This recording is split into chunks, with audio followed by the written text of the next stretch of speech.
I'm going to show you how you can have some fun with some acrylic discs.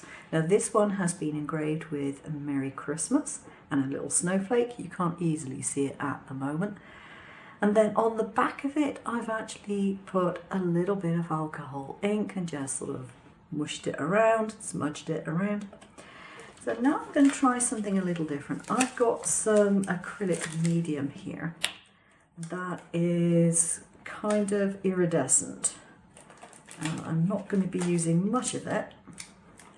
Just need to get a little bit on my sponge. I'm using a magic sponge here. I find that as good as anything else to apply paint in small amounts. And then I'm going to use my little grinder and apply a few little flakes.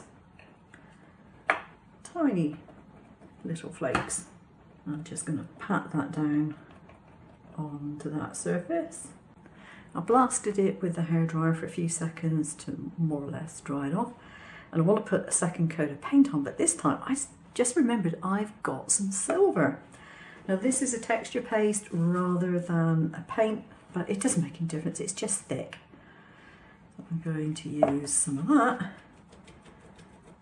on the back here, and I'm just dabbing it on with a sponge because this is by far the easiest way. Now just because something is dry to the touch doesn't mean it's fully dry. Okay, it still needs to air dry.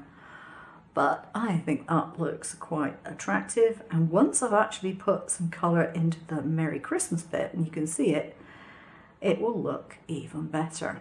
So I've got some black alcohol ink, but the other thing that you can use is an alcohol ink marker. You just go over it. It's going into the engraving on there. There we are.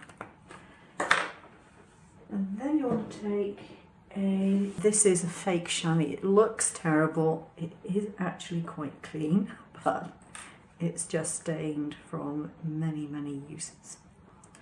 Tiny bit of alcohol on there and rub over the surface very gently. And it makes it stand out if you've done the engraving.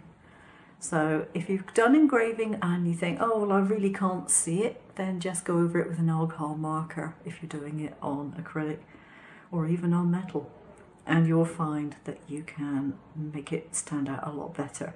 I'm happy with the result that I've got, but a word of caution, don't use your best markers to go over the lettering. So that's going to be added to my little collection of tree decorations.